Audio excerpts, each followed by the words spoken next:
Стомира ДПМН најавила дека има грешки во барањето кои што сте го поднеле до Собранието за автентично толкување, односно дека во него стои дека сте го барале толкување на членот 11, а не на членот 11а.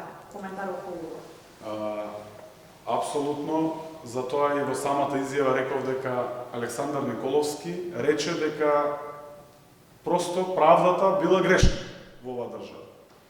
Мислејќи на тоа дека се врзува за некаква грешка во однос на поднесувањето на автентичното толкување на членот 11 од Законот за помилувањето, апсолутно легитимно е да поднесеме автентично толкување и да видиме како ќе се изјаснат моите колеги пратениците сите во Собранието. Ако навистина сме на страната на правдата, треба да го поддржиме барањето за автентично толкување.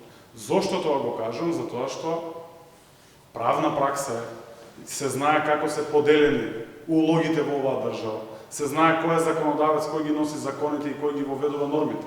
Тоа е законодавниот дом, тоа е Собранието, тоа се пратениците. Во ниеден случај тоа не може да биде Уставниот суд.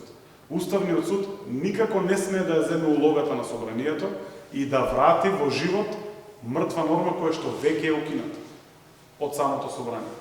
Во таа смисла, еве уште еднаш апелираме, не само до пратениците на СДСМ и коалицијата, туку напротив до сите парламентарни партии, да го поддржат барањето за автентично толкување и да навистина покажеме пред граѓаните дека ќе направиме се да ја воспоставиме вистински и суштински правната држава во нашата земја.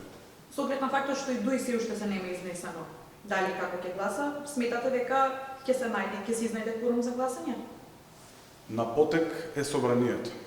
На потек сме сите пратеници да покажеме и докажеме пред граѓаните дека се залагаме за правда, но вистински, не декларативно, не со флоскули и со празни муавети.